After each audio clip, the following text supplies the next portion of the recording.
नमस्कार, मैं हूं आशीष चित्रांशी और आप देख रहे हैं the news launcher mid day मुद्दा विद अशोक वानखेड़े। और आज पहलगाम का वो सच जो अब तक बेपर्दा करने की न कोशिश हुई है, न जिस पर चर्चा हुई है। राहुल गांधी के सामने कल सर्वदलीय बैठक में बंद कमरे के भीतर विपक्ष के सभी नेताओं के साथ सरकार ने कबूलनामा किया कि चूक हुई। ये आप सबने पढ़ा होगा, लेकिन बिटवीन द लाइंस जैसे खबरें जो होती है ना, जिन खबरों से आपका ध्यान भटका दिया जाता है, वो खबर हम लेकर के आए। उस चूक में क्या कहा सरकार ने, वो बड़ा महत्व। वो जब हम आपको दिखाएंगे उसके बाद हम बताएंगे कि दरअसल आज नहीं, पिछले साल भर से शाह और डोभाल के बीच, वही डोभाल जिसे हम जेम्स बॉन्ड कह के तालियां बजाते हैं, इन दोनों के बीच एक ऐसा झगड़ा चल रहा है जिस झगड़े ने खुफिया एजेंसियों को बर्बाद कर दिया। और उसी बर्बादी का नतीजा क्या पहलगाम है? शाह और डोभाल का जो झगड़ा है, दरअसल ये शाह और डोभाल का भी झगड़ा नहीं है, ये पीएमओ वर्सेज जो है एमएचए है, मिनिस्ट्री ऑफ होम अफेयर्स, यानी पीएमओ बनाम गृह मंत्रालय। और फिर अगर सीधा कहें तो मोदी बनाम शाह है। मोदी के साथ डोभाल और सामने शाह। सत्ता, पावर, इसको अपनी मुट्ठी में कैद करने की लड़ाई यहां तक आई है, खुफिया एजेंसियों की बर्बादी से लेकर के 28 मौतों तक और देश में मातम तक। लेकिन इस मीटिंग से मोदी जी गायब थे, आपको पता होगा। खैर, जो मैंने कहा है ये आपको दिखाएंगे, आपके सामने तर्कों के साथ रखेंगे, लेकिन पहले भाव को जोड़ेंगे। कंट्रोल रूम जोड़िए चर्चा में भाव को। स्वागत है भाव। शुरुआत करते हैं, सीधा शुरुआत। सबसे पहले जो मैंने कहा बंद कमरे में सरकार का कबूलनामा, जब दिखाइए हेडलाइन दिखाइए।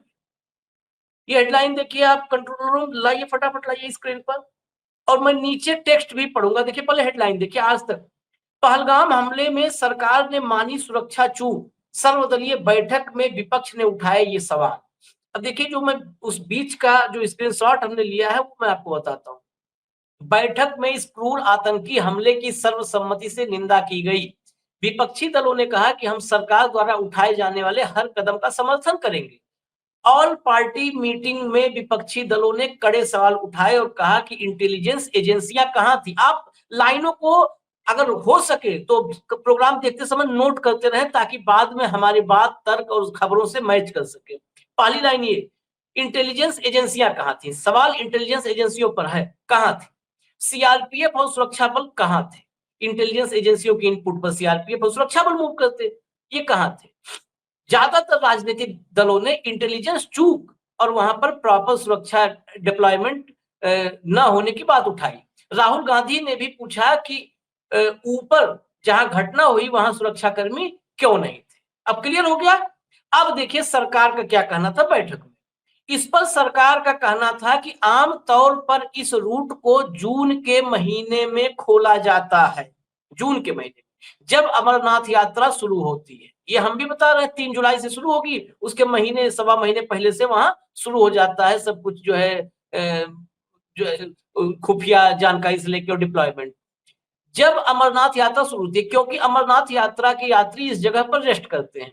इस बार लोकल टूर ऑपरेटर्स ने सरकार को बिना जानकारी दिए हुए वहां पर टूरिस्ट की बुकिंग लेनी शुरू कर दी और 20 अप्रैल से वहां पर टूरिस्ट को ले जाना शुरू कर दिया, जिसकी जानकारी लोकल अथॉरिटीज को नहीं थी। इस वजह से वहां पर डिप्लॉयमेंट नहीं किया गया, क्योंकि इस जगह पर अमरनाथ यात्रा शुरू होने के पहले डिप्लॉयमेंट हर साल जून के महीने में होता है।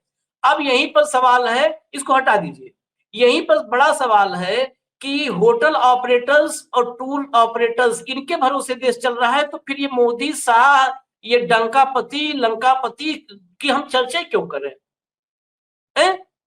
ये टूर ऑपरेटर्स हल्दी लेके आएगा कि हम बुकिंग किए हैं। आपकी खुफिया एजेंसियां क्या कर रही हैं, आपकी इंटेलिजेंस क्या कर रही है? कश्मीर में तो इंटेलिजेंस ही सबसे महत्वपूर्ण है। उस इंटेलिजेंस में भी सबसे महत्वपूर्ण वो टेक्निकल इंटेलिजेंस है। अभी हम आएंगे उस पर, टेक्निकल इंटेलिजेंस पे। लेकिन मैं अगले कड़ी में, ये जो मोदी डोभाल और शाह का झगड़ा है, हम तथ्यात्मक रूप से आपके सामने रखेंगे। 6 महीने पहले इस देश में इसकी रिपोर्ट प्रकाशित हुई थी, लेकिन पहला सवाल लेकर के जाएंगे। आपको डोभाल का झगड़ा दिखाने से पहले एक सवाल भाऊ से लेंगे। भाऊ, सिर्फ अभी इस पर चर्चा कि होटल ऑपरेटर्स, आपने तो कश्मीर में वक्त भी गुजारा है, और सबसे बड़ी बात है कि आपके तमाम जो सहपाठी हैं सैन्य स्कूल के, वो आर्मी से, मिलिट्री से रिटायर्ड हैं, बड़े पदों से। क्या ये आर्मी को, फोर्स को, सरकार को होटल वाले जाकर बताते हैं कि भाई साहब हमको सिक्योरिटी दीजिए, हम जो है अब जो है टूरिस्टों को बुक कर रहे हैं? देखिए, सरकार झूठ बोलती है और बिल्कुल झूठ बोली है सरकार। मेरे पास तथ्यात्मक, मेरे पास इनके झूठ को प्रूव करने का बहुत सारी चीजें। सबसे पहले मैं आपको एक उदाहरण देता हूं। हमारे राष्ट्रपति भवन का मुगल गार्डन खुलता है लोगों के लिए, एक विशिष्ट पीरियड में खुलता है ना। हाँ। आप ऐसे झूठ उठा के राष्ट्रपति भवन में जा सकते हो क्या? नहीं, आप ट्यूलिप का फूल भले ही नहीं आया, कली आई कि नहीं देखने आए, जा सकते हो क्या? जब बंद होता है तो बंद होता है, वहां सिक्योरिटी होती है बंद करने की। अमित शाह जी को मैं पूछना चाहता हूं, राजनाथ सिंह जी को मैं पूछना चाहता हूं, क्योंकि एक्सटर्नल अफेयर मिनिस्टर्स को पूछने का मतलब नहीं, वो तो उनको कुछ समझ ही नहीं आता, ब्यूरोक्रेट है वो। क्या ये वहां रामायण जैसी लक्ष्मण रेखा खींच के आए थे क्या? कि जून में हम आएंगे, रेखा मिठाएंगे, तब लोग जा पाएंगे? अब मैं आपको बताता हूं, मेरे पास चश्मदीद गवाह है। एक वीडियो है, इस वीडियो में भी आपको दिख जाएगा, जो वीडियो सारी दुनिया ने देखे। वहां पर लोगों को सिर्फ वो लोग मिले जो जम्मू कश्मीर टूरिज्म के अधिकारी थे।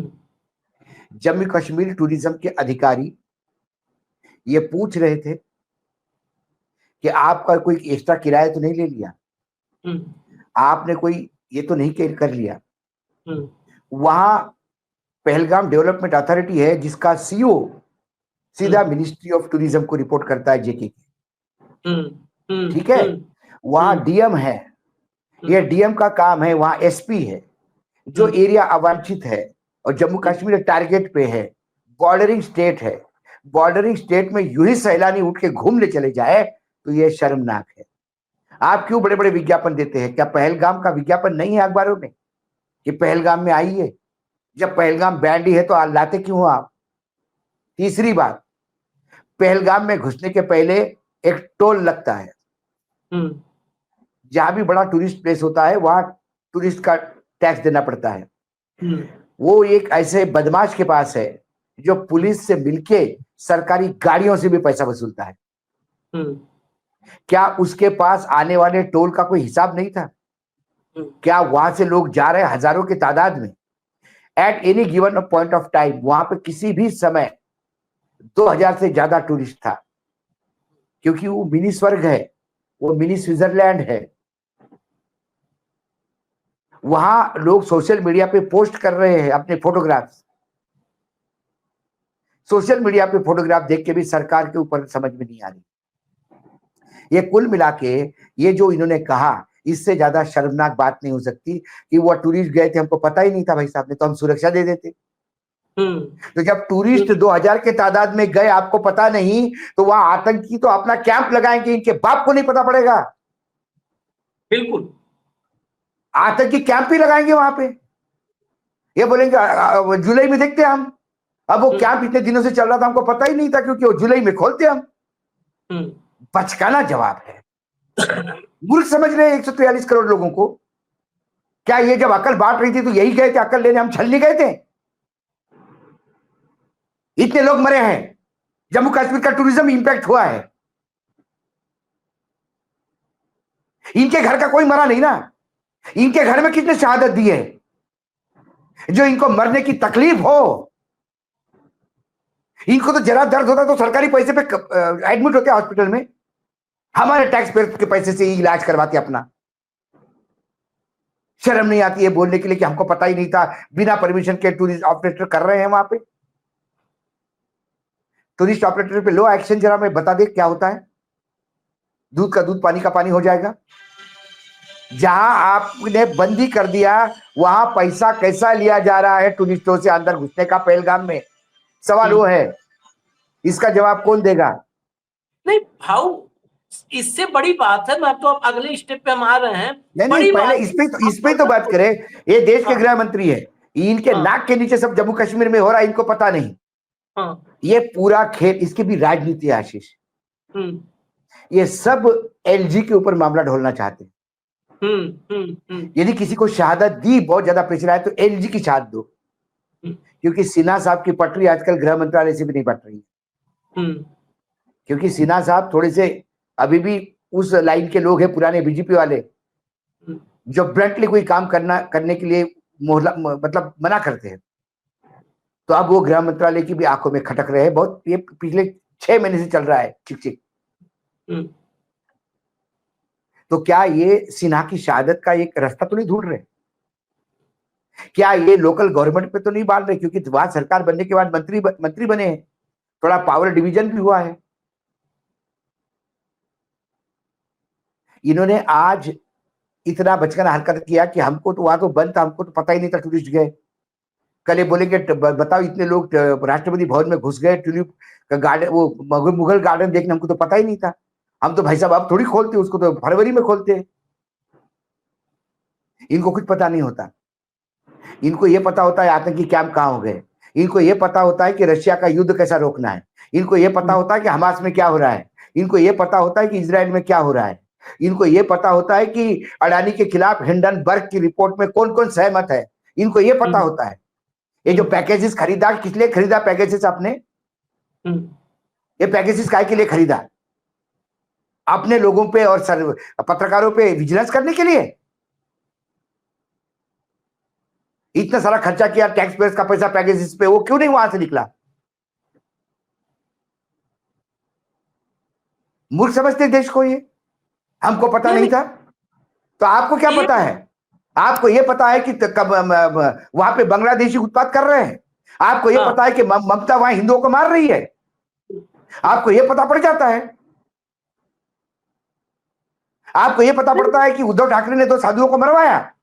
ये पता पड़ता है आपको? और जम्मू कश्मीर जो सेंसिटिव स्टेट है, पूरे पाकिस्तान का फोकस एरिया है, जहां करोड़ों करोड़ों रुपए खर्चा होते हैं, जहां आर्मी डिप्लॉयमेंट है, जहां केंद्र का शासित राज्य है, प्रदेश है वो, क्या आपका शासन है और आपको पता ही नहीं है? पता सब है, पता सब है। इस चीता पे रोटी सेकनी है। जो प्रॉब्लम तो ये हो गया कि रोटी सेकने गए, अपने हाथ जला बैठे। क्योंकि इस बार पुलवामा के पैरामिलिट्री फोर्सेस नहीं है कि जो डिसिप्लिन के नाम पे चुप रहे। इस बार आम टूरिस्ट है। गुजराती महिला ने क्या आईना दिखाया सब अखबारों के। आज जो भी अखबार थोड़ा बहुत विश्वास रखता है पत्रकारिता में, उसकी हेडलाइन है आज, उस गुजराती महिला ने क्या सवाल पूछे। आज बीजेपी के नेताओं के द्वारा लिखे हुए पोस्ट है कि क्या कैसा वहां के लोगों ने हमको बचाया। हिंदू मुसलमान नहीं हो पाया तो बौखला गई है। इनको समझ में नहीं आया क्या करें। हाँ, चूक तो हो गई सुरक्षा में, लेकिन हमने तो ऐसा किया था वैसा किया था। गजब की बात है भाई इन लोगों की।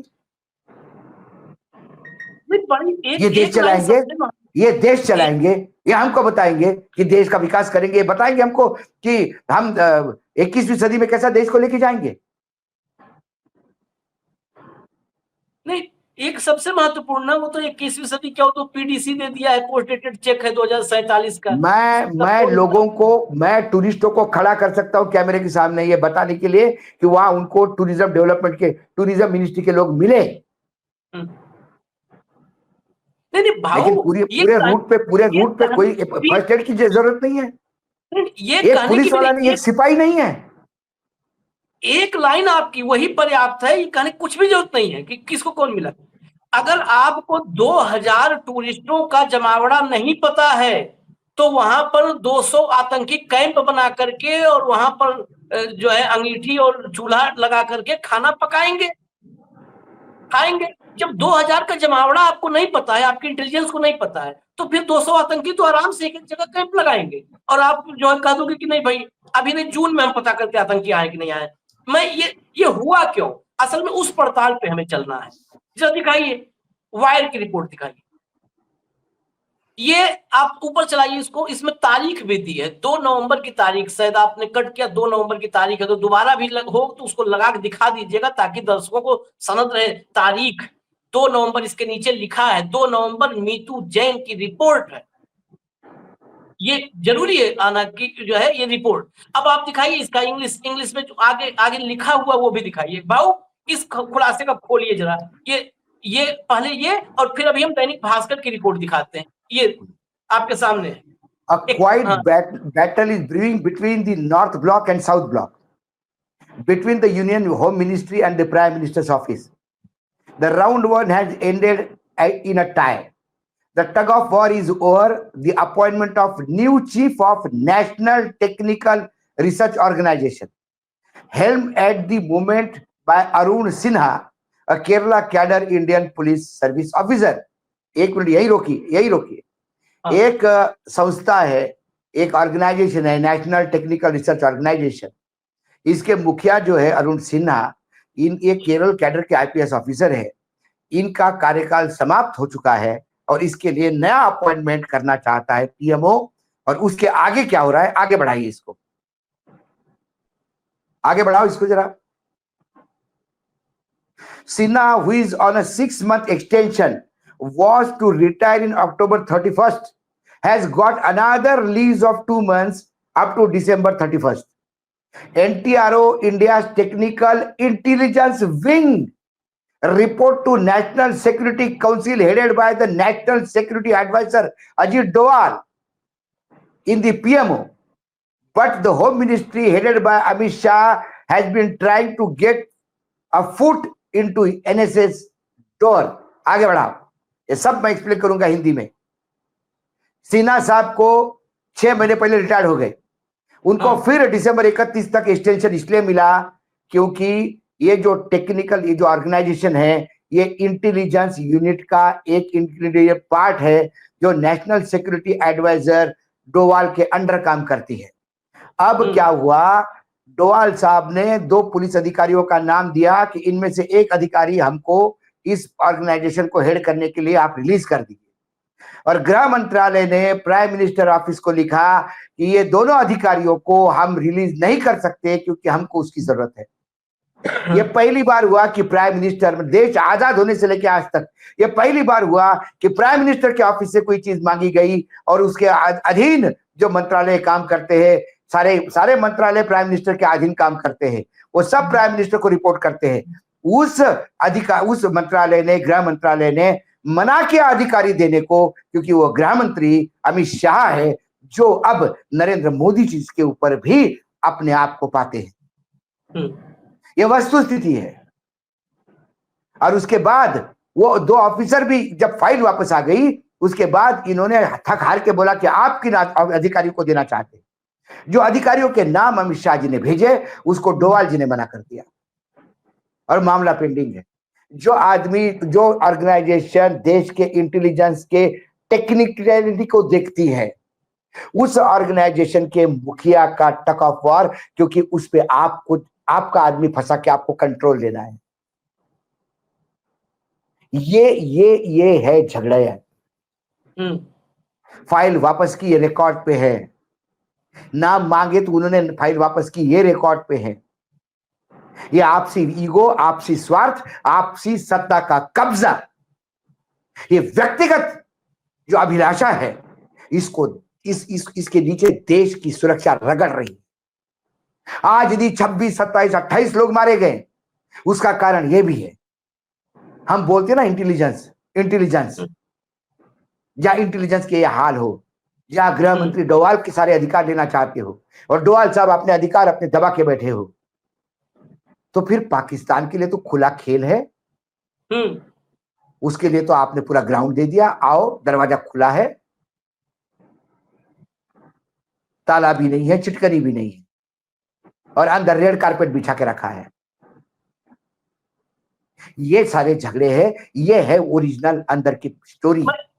मैं उस रिपोर्ट का अभी हाँ, भास्कर की रिपोर्ट भी हमारे पास है, लेकिन उस रिपोर्ट का बचा हिस्सा पहले तो मैं तारीख दिखा दूं, ताकि इसलिए ना मैं दोबारा, इसलिए तारीख छूटी थी ये देखो, कि कहीं पे भी मीनू डाउट किसी को ना रहे। मीनू जैन बहुत सीनियर जर्नलिस्ट है, नवंबर 2 हाँ, 2024 की तारीख है। नवंबर दो हाँ, 2024। और जहां तक आपने जब पढ़ा था, जब जब आगे का हिस्सा जब भी है, आगे एक का हिस्सा भी पढ़ आगे का दीजिए। हिस्सा भी बता दो, आगे का हिस्सा भी बता दो, पढ़ दीजिए। जो लोगों को मैंने कहा फाइल वापस हो गई वगैरह वगैरह, हाँ, दिखा तो फाइल दीजिए। वापस होने के बाद क्या क्या हुआ है, जरा वो भी चलाइए। Last month, PMO returned the file of Central Research Police Force Chief Anish Dayal Singh, whose candidature was allegedly being pushed by the Home Ministry and हाँ, whom appointment was considered to be done deal. ये गृह मंत्रालय ने इनका नाम, दयाल साहब का नाम पूछा। The file was returned without a comment as so as not to put a difference between the two on record.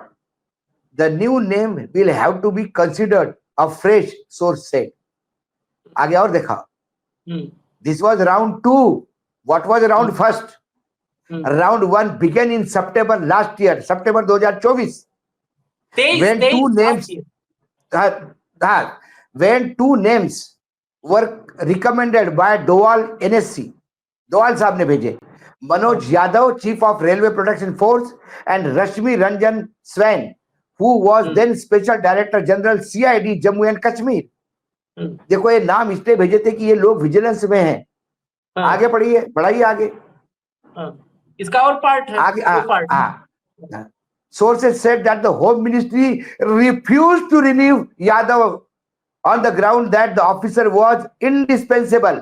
Yadav, a former chief of Haryana Police, has moved back to central deputation to IB after falling out with Anil Viz, the state home minister at that time. उन्होंने कहा कि यादव को हम नहीं दे सकते भाई, यादव हमारे लिए बहुत जरूरी है।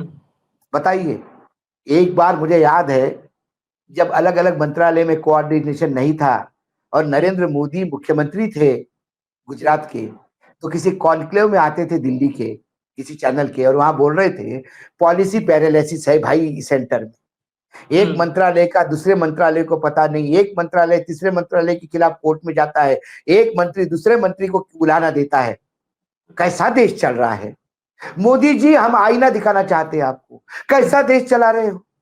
आपको एक अधिकारी चाहिए, इंटेलिजेंस के लिए चाहिए, टेक्निकल इंटेलिजेंस के चाहिए, जो देश की सुरक्षा अहम का है, और आपके गृह मंत्री बोलते हैं कि मैं नहीं दे पाऊंगा इसको, ये मेरे लिए जरूरी है। बताइए, और वो जो नाम देते हैं वो आपके डोवाल साहब को नहीं चाहिए, डोवाल साहब को नहीं चाहिए, इधर अमित शाह को नहीं चाहिए, तो फिर इस देश को क्या मौत चाहिए? ये 28 लोगों की मौत की इबारत यह लिखी गई थी, ये न्यू दिल्ली है उनकी हत्या की। क्या जवाब देंगे ये? दूसरों को आईना दिखाना बहुत इजी है, खुद उस जगह बैठने के बाद इसको कहते हैं पॉलिसी पैरालिसिस, कि आप नाम मांगते हो और आपके गृह मंत्री जो आपके अधीन काम करते हैं वो आपको देने को मना करते हैं, नहीं दूंगा मैं। ये वस्तुस्थिति है, ये देश को जानने की जरूरत है। इसका सुबह से शाम तक हिंदू मुसलमान मत करो, सुबह से शाम तक मत बोलो कि कपड़े उतार के मारा, पूछ के मारा, कलमा पढ़वा के मारा। हम बार बार कह रहे हैं, ये जो नरेशन चला रही वो पाकिस्तान के मित्र है, जो पाकिस्तान चाहता है वो बार बार करवा रहे हैं, वही चाहता है पाकिस्तान, इसलिए उसने वो किया। वो चाहता है ये भारत जले, और ये केरोसिन लेके बैठे हैं कि पाकिस्तान आग लगाए, हम उसमें केरोसिन डालें। जितने लोग मरे होंगे उससे ज्यादा बचे हैं। बचने वालों को पूछो, हिंदू मुसलमान करोगे तो जूते से मारेंगे वो, क्योंकि उन्होंने अपनी जान बचाई, अपने परिवार को बचाया, अपना भविष्य देख रहे थे। जिन्होंने मौत सामने देखी, जो गिड़गिड़ाए कि भैया मेरे बेटे को घर तक पहुंचाना, अब मैं तो मर रहा हूं, उसको भी मौत के मुंह से निकाल के लाए लोग। कौन थे वो? कश्मीरी थे, कोई सेना वाले तो नहीं थे, करनी सेना गए वहां पे। और ये जो भगवा पहन के बोलते कि हम चुन चुन के मारेंगे, घुस के मारेंगे, ये तो नहीं थे। अरे मेरठ और आगरा में खड़े होकर बात करना बहुत इजी है, वहां मौत की गोलियां पड़ रही तो हमने देखा। ऐसे बाबा ललकारते हैं, पुलिस एक्शन पे आने पे महिलाओं के कपड़े पहन के भागते हुए देखा हमने बाबाओं को। मैं अब इसमें जबान में आप हड्डी नहीं तो कुछ भी बोल दोगे, और हम जो बोल रहे हैं वो तथ्यों के साथ बोल रहे हैं। ये रिपोर्ट्स है, अभी मना और करें इस रिपोर्ट, रिपोर्ट को। अभी और रिपोर्ट है भाऊ। और सबसे बड़ी बात है, शायद दर्शकों को एक बार एनटीआरओ भी बता दीजिएगा। एनटीआरओ, ये करगिल वार में जब खबर नहीं लगी, कहीं भनक नहीं लगी और भारत में घुस गया पाकिस्तान के सैनिक घुसे, उसके बाद इस देश में ये विचार हुआ कि एक टेक्निकल इंटेलिजेंस विंग हो, तब ये एनटीआरओ वो बना। जिसमें बाकी सुरक्षा एजेंसियां, जिसमें आर्मी, नेवी, एयरफोर्स के इंटेलिजेंट यूनिट के रिप्रेजेंटेटिव, ऐसी जो कमिटी है, उसको हेड करने वाला एक आईपीएस सीनियर ऑफिसर होता है। ये कमिटी जब कारगिल के बाद हुई, अटल जी की सरकार के जाने के बाद, ये कमिटी कमजोर पड़ी लेकिन डिफंक्ट नहीं हुई। यूपीए के दोनों सरकार में वो कमिटी बनी रही। मोदी साहब वापस आ गए 2014 में, उन्होंने फिर इस कमिटी में जान फूंक दी डोवाल साहब ने। लेकिन 10 साल तक आते आते 2023-24 आते आते महत्वाकांक्षाएं इतनी बढ़ गई, आदमी अपने साइज से इतने बड़े हो गए, अपने आप को भगवान मानने लगे, और सत्ता संघर्ष इतना भी इस पे चला गया कि भाड़ में जाए देश की सुरक्षा, मरे तो मरने दो लोग, मेरा क्या, मेरी सत्ता मेरे हाथ में रहेगी कि नहीं, सब कुछ मेरे हाथ में दे दीजिए, मुझे कंट्रोल करना है। इस मनीषा के साथ राजनीतिज्ञ नहीं पनपते। ये मनीषा पनपने वाले लोग राजनीतिज्ञ नहीं होते, लोकतंत्र और संविधान में विश्वास रखने वाले नहीं होते, ये मुखौटे में तानाशाह होते हैं। याद रखिएगा आप इस बात, जो सारी सत्ता अपने कब्जे में लेना चाहते। ये जब एनटीआरए का चीफ कौन होगा, भारत की खुफिया एजेंसियों को सत्यानाश कर रहे थे, तो कश्मीर में क्या हो रहा था, भास्कर की एक रिपोर्ट, वो भी जरा भास्कर दिखाइएगा। ये भी तारीख देखिए, वो 2 नवंबर की रिपोर्ट थी। भास्कर के ऊपर देखिए तारीख 30/11/2024, 30 नवंबर की रिपोर्ट है। आतंकियों की नई चाल, गुरिल्ला युद्ध की ट्रेनिंग ले रहे हैं, हथियार बदले, लोकल की भर्ती से भी बच रहे हैं। अंदर बहुत कुछ इसमें है, बहुत कुछ है। मैं वो आपको बता दूं, हमारे पास तो पूरा अखबार का ये पूरा स्क्रीनशॉट है।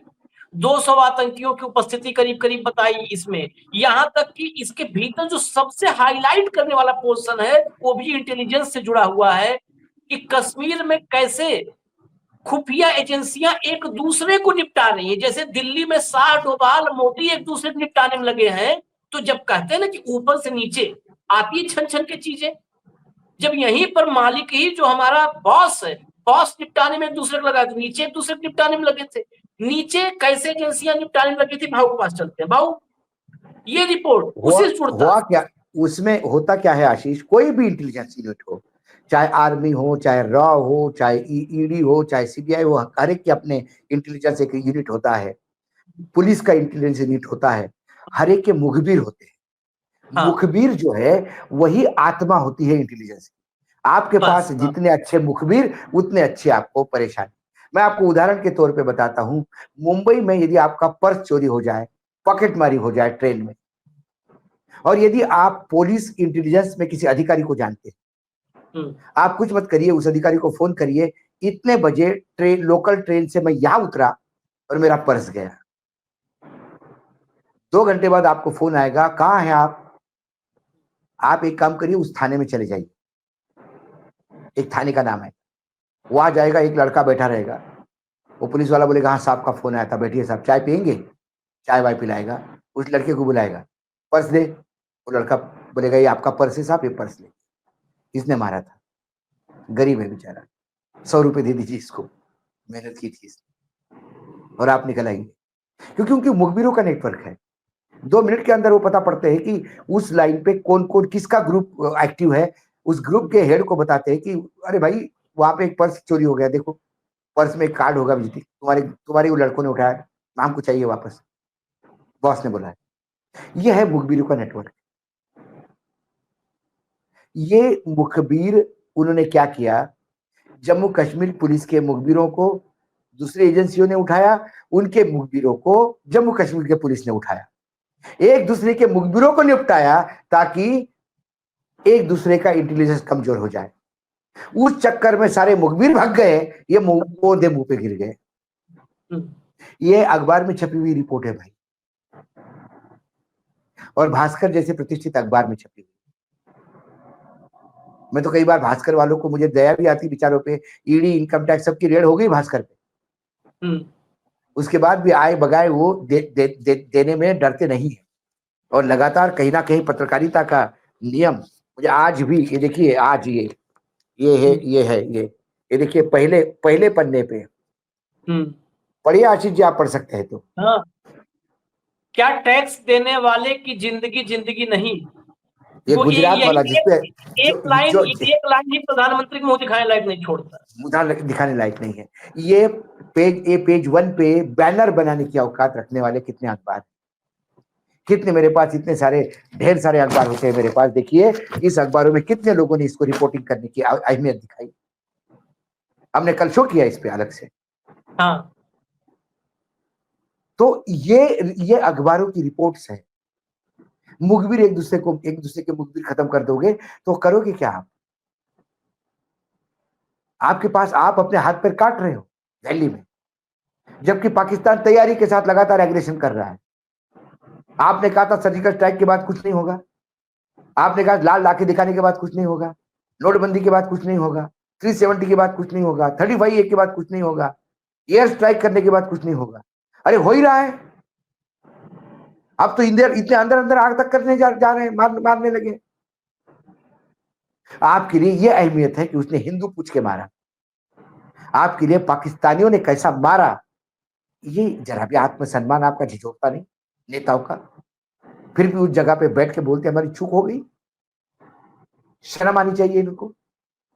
और कहते हैं कि हम ढूंढ के मारेंगे। अरे तुम्हारे नाक के नीचे 2500 4000 लोग टूरिस्ट के लिए जाते हैं, वो तुमको पता नहीं है, वो तुमको ढूंढने निकले, तुम उसको हमको बता रहे हो। तुम 4th क्लास का पर्चा पास नहीं हो रहे, चले मैट्रिक का पर्चा देने। हिंदी ढंग से लिखने आते, बोलते अंग्रेजी में मैडम से, इंग्लिश मीडियम में हम एग्जाम देंगे। पहले अपना देखो, पहले कैसे भी ढूंढ के मारेंगे। या आपकी क्या नजर कमजोर है क्या? दूर का दिखता है, नजदीक का दिखता नहीं। जरा आई साइड दिखवाइए तीनों जो कल बैठे हुए थे मीटिंग में। ऐसी सजा देंगे कि वो याद रखेंगे। अरे पहले तुम ये याद रखो कि तुम्हारे यहाँ पीछे टूरिस्ट, तुम्हारा भारत का अपना टूरिस्ट अपने ही देश में कहां जा रहा है तुम्हें पता नहीं है। और फिर आंकड़ा कहां से आया ये 2 करोड़ 35 लाख? 2024 में 2 करोड़ 35 लाख टूरिस्ट पहुंचा, कहां से आंकड़ा आया आपके पास? सब टूर ऑपरेटर्स बता रहे होंगे। ये टूर ऑपरेटर्स, ये ऑपरेटर ही तो बैठे हैं यहाँ पे, जी टूर ऑपरेटर के भरोसे बैठे हैं। ये फ्रेंचाइजी बांटे हैं टूर ऑपरेटर्स को, जिसको भाऊ आप आतंकी खोजने की बात कर रहे हैं, जो अपने टेक्निकल इंटेलिजेंस का मुखिया नहीं खोज पा रहा है। और तो दूर की बात रही, आखिर में एक चीज और दिखानी बची, पार्टी का अध्यक्ष नहीं मिल रहा है, पार्टी का अध्यक्ष नहीं ढूंढ पा रहा है, कह रहा है हम आतंकी ढूंढ के वो करेंगे, पता नहीं क्या करेंगे। मैं एक खबर और दिखानी है लास्ट में, इसी आखिरी रिएक्शन इसलिए क्योंकि आपने भास्कर की अभी जो खबर दिखाई कि एक इस पे छापा, रेयर है हिंदू, एक्सप्रेस, भास्कर ये छाप करके सवाल कर पा रहे हैं, कमोबेश 100% नहीं, 90% 80%। लेकिन बाकी मीडिया कितनी, इनको तो मतलब इनके लिए कोई शब्द मेरे पास नहीं है, शब्द बहुत सारे होते हैं मेरे पास, लेकिन खत्म हो गए शब्द। जब दिखाइए, ये भी बड़ा उभरता चैनल है TV9, जब दिखाइए। पैसों का लालच, अभी आप खबर सुनेंगे ना तो सर इससे भन्ना जाएगा। पैसों का लालच बना पहलगाम में पर्यटकों की जान का दुश्मन, इन 2 अपनों ने ही देश को दिया धोखा। ये खबर पता है कौन सी है? वही है सर्वदलीय बैठक की खबर। लेकिन देखिए कैसे विलन के कहां पे, शाह को बचाना होगा, इनको मोदी को बचाना होगा। देखिए पर्यटकों को बैसर ले जाने की जानकारी नहीं, पहलगाम में 28 बेगुनाहों की मौत के पीछे 2 वर्ग के लोगों को भी वजह माना जा रहा है। टूर ऑपरेटरों और स्थानीय होटल मालिकों ने प्रशासन को से ये बातें छुपाई कि वो पर्यटकों को बैसर ले जा रहे हैं। ऐसे में पहलगाम में सैनिकों को मौजूद होने के बावजूद बैसरन में इन्हें नहीं भेज सका। सूत्रों के अनुसार सरकार की ओर से बैठक में बताया गया कि पहलगाम में सैनिक मौजूद थे, लेकिन उन्हें तैनात नहीं किया गया था क्योंकि स्थानीय अधिकारियों ने पर्यटकों को बैसरन ले जाने को लेकर कोई जानकारी नहीं थी। उन्होंने यह भी कहा कि टूर ऑपरेटरों और स्थानीय होटल मालिकों ने अधिकारियों को इस बारे में जानकारी ही नहीं दी थी कि पर्यटकों को वहां ले जाया जा रहा है। यानी दो विलेन, हेडलाइन दिखा दीजिए एक बार घुमा करके एकदम ऊपर से। पैसों के लालच में, देखिए पैसों का लालच बना पहलगाम में पर्यटकों की जान का दुश्मन। सबको क्लीन चिट दे दिया इन्होंने भाई साहब। इन दो मैंने क्या अपनों ने कहा, किया देश को धोखा। लेकिन एक लाइन यहाँ पर ठीक है, एक लाइन ठीक है बाबू, पहला वाला दबा दीजिए। इन दो अपनों ने ही दिया देश को धोखा। दरअसल सही है, इन दो अपनों ने। अब नीचे इन्होंने कुछ भी लिखा हो, लेकिन ऊपर लिखा इन दो अपनों ने ही देश को दिया धोखा। ऊपर खाली इतना चेंज कर देना है कि पावर की लालच बना पहलगाम में पर्यटकों की जान का दुश्मन। ये खबर सब करेक्ट हो जाएगी। पावर का लालच, हाँ, पावर का लालच, बिल्कुल। हाँ। और अपनों अच्छा, ने दिया धोखा। दूसरी बात है कि ये यदि पर्यटकों के भरोसे और टूर ऑपरेटर के भरोसे है, तो फिर ये क्या आतंकियों के भरोसे है कि वो पहले फोन करके बोलेंगे डोवाल साहब, क्या मैं फला फला बोल रहा हूँ, कौन है तुम? मैं आतंकी हूँ साहब। अच्छा बोलो, सुन रहा हूं, मैं डोवाल हूं।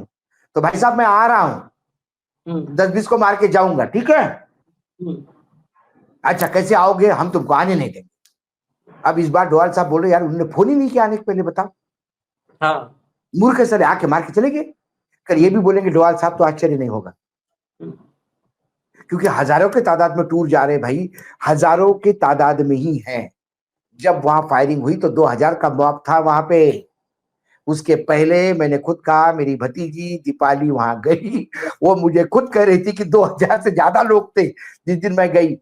उसने कहा कि हमें टूरिस्ट वहां पे पुलिस दिखा तो नहीं, लेकिन हाँ एक जरूर है कि कुछ लोगों ने पूछा कि आपको कोई तकलीफ तो नहीं। हमने पूछा आप कौन? तो उन्होंने कहा कि हम यहाँ पे जम्मू कश्मीर टूरिस्ट के अधिकारी हैं। तो जम्मू कश्मीर के टूरिस्ट के अधिकारी ये काम कर रहे थे, इनको मालूम नहीं ये पॉलिसी पैरालिसिस है। वहां के लोकल पुलिस को मालूम नहीं, वहां डीएम को मालूम नहीं, हमारे यहाँ क्या हो रहा है किसी को कुछ पता नहीं। ये देश महान है। हम यूक्रेन का युद्ध देखते हैं, हम हमास में क्या हो रहा है वो देखते हैं, हम मतलब विरोधी पक्ष मतलब ममता बनर्जी कैसा बांग्लादेशियों को ला रही है देखते हैं, उद्धव ठाकरे कैसा साधुओं को मरवा रहे हैं हम ये देखते हैं। तमिलनाडु में क्या हो रहा है ये देखते हैं। और जहां डबल इंजन की सरकार है, जहां इन्हीं की सरकार है, केंद्र शासित प्रदेश है, उनके नाक के नीचे हजारों तादाद में रोज जा रहे हैं। एक दिन का नहीं है ये, रोज जा रहे हैं। टोल वसूल किया जा रहा है, उनसे पैसे लिए जा रहे हैं। ऐसा एक आदमी नहीं गया भाई साहब, पता ही नहीं था कब चढ़ गया ऊपर,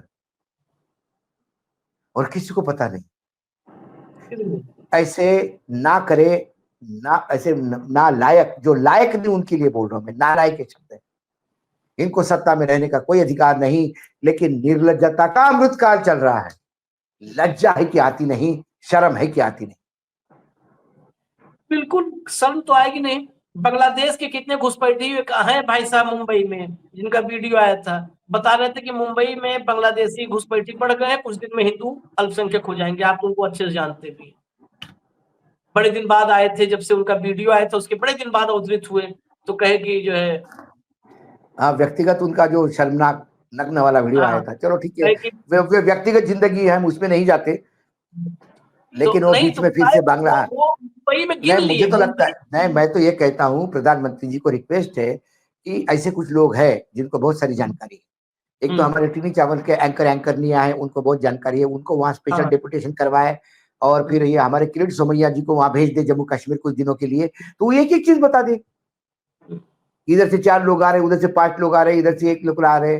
फिर नारायण राणे दोनों बच्चों के साथ भेज दे, उनको बहुत खुफिया जानकारी होती है कि किसने आत्महत्या की, किसने। निशिकांत दुबे को तो बिल्कुल ही भेजना चाहिए, क्योंकि वो अकेले ही काफी है, उनको देख के तो आतंकी नहीं आएंगे, मैं आपको गारंटी के साथ बोल रहा हूँ। उनको भेज देना चाहिए। इन लोगों को यहाँ इनका अच्छा उपयोग नहीं कर पा रही सरकार। चलिए दुर्भाग्य है। बताइए ये रिपोर्ट, मैं तो ये कहता हूँ, अभी भी निवेदन कर रहा हूँ बाकी सबसे, ये दिखाया, इस पर देश में चर्चा होनी चाहिए, आप लोग को भी करना चाहिए, दिखाना चाहिए। रिपोर्ट हम दिखाए, कोई भी हमने नहीं लिखाया रात में ओवरनाइट, ना भाव ने कहीं लिख करके दिया कि ये कल आशीष चला देना है। हम ये जो खबरें हैं उन्हीं खबरों के भीतर से आपके सामने लाए हैं, जो लिखा है, जो हमने डोवाल और अमित शाह की जो टसल है, उसके उसी समय, उसी 2 नवंबर के बाद 3 नवंबर को हमने इस पे कार्यक्रम किया था। हाँ, और डिटेल बताया था, लेकिन बहुत जल्दी भूल जाते हैं लोग। चलिए, पता नहीं, तो शॉर्ट टर्म मेमोरी लॉस में हमारा देश जो है नंबर 1 पे है। इजाजत दीजिए हमें, हमारी मेमोरी अभी फिलहाल इतनी दुरुस्त है कि हम खोज के लाएंगे और आपको दिखाएंगे। कल फिर आएंगे भाव के साथ, कार्यक्रम ही होगा मिड डे मुद्दा विद अशोक वानखेड़े। नमस्कार।